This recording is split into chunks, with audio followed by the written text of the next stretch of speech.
Hi friends, welcome to SS academy. இந்த வீடியோவில் நம்ம என்ன பார்க்குறோம்னா SSC GD previous year questions தான் அனலைஸ் பண்ண போகிறோம்.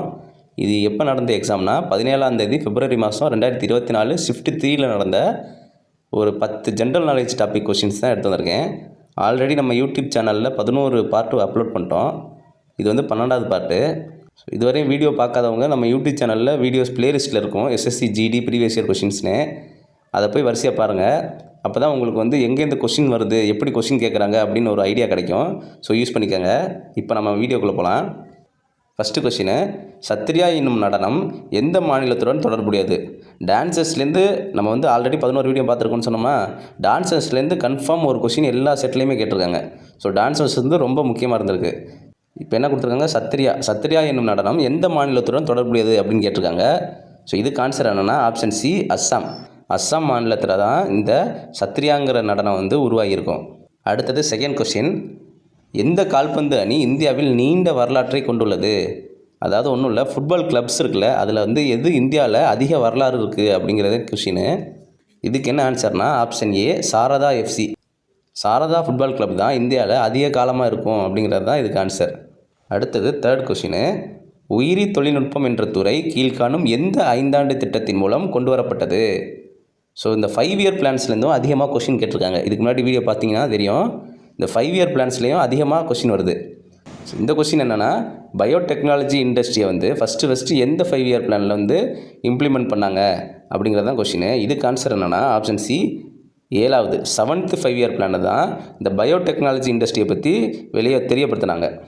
அடுத்தது 4th கொஷினு, அரசு நெறிமுறையுறுத்தும் கோட்பாடுகள் டிபிஎஸ்பி, அதாவது டைரக்டிவ் பிரின்சிபல் ஆஃப் ஸ்டேட் பாலிசின்னு சொல்லுவோம். ஸோ இந்த டிபிஎஸ்பி வந்து இந்திய அரசியல் அமைப்பில் வந்து எந்த சரத்தில் இருக்குது அப்படிங்கிறது தான் கொஷினு.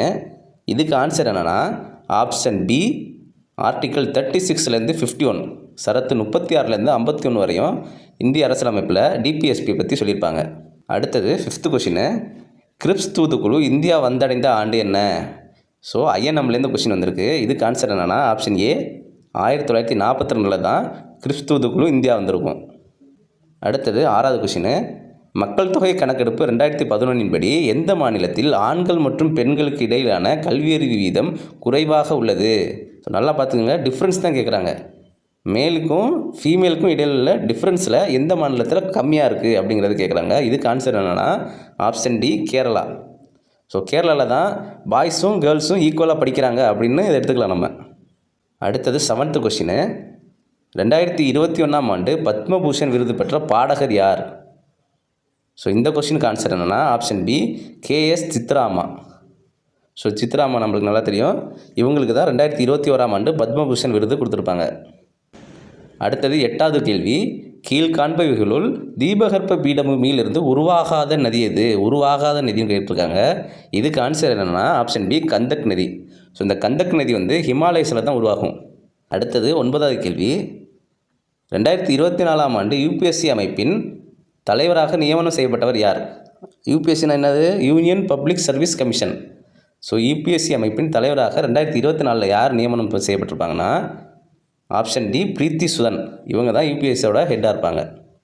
அடுத்தது 10th last question, Birju Maharaj 2016ஆம் ஆண்டு நடைபெற்ற ஃபிலிம்ஃபேர் விருதில் எந்த படத்திற்காக சிறந்த நடன இயக்குனர் விருது பெற்றார்?